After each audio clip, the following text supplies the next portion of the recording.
wasn't hiding in a van. He was hiding in your child's favorite game. Watch this, because what authorities just uncovered will make every parent look at Snapchat, Fortnite, and Roblox differently. Investigators say a man used some of the most popular apps in the world to target and coerce a child into producing abuse material. Not some dark web forum, not some secret underground site. Snapchat, Fortnite, Roblox, platforms millions of kids log into every single day.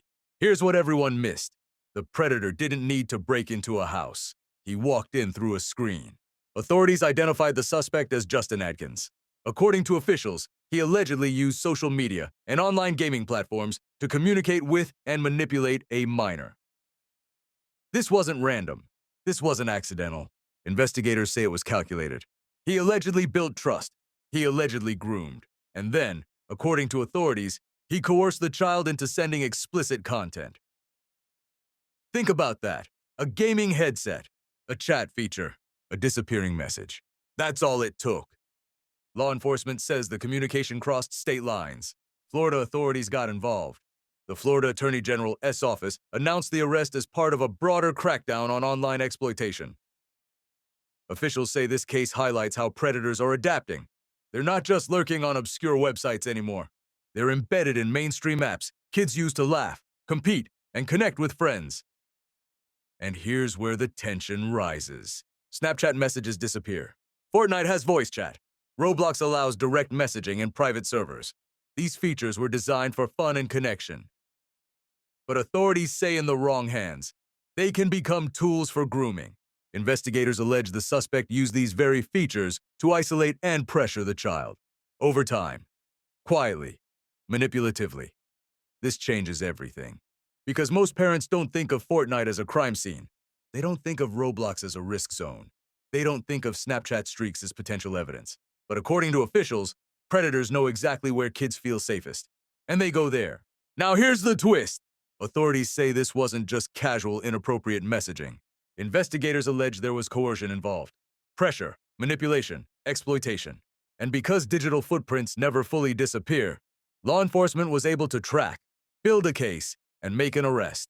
What started as private chats inside games and apps ended in criminal charges. Let that sink in. A device meant for entertainment became part of a criminal investigation.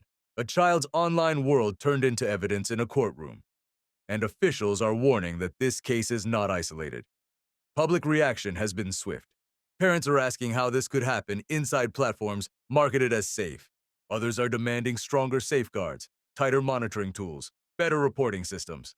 Law enforcement is urging families to talk openly with their children about online interactions, especially with people they've never met in real life. Here's what everyone needs to understand. Predators don't introduce themselves as predators. They pose as peers. They share interests. They play the same games. They build trust slowly, and by the time red flags appear, emotional manipulation may already be in place. Authorities are reminding parents to check privacy settings, disable unnecessary chat features, monitor friend lists, keep gaming consoles and devices in common areas, and most importantly, have conversations. Ongoing ones, not just one warning and done.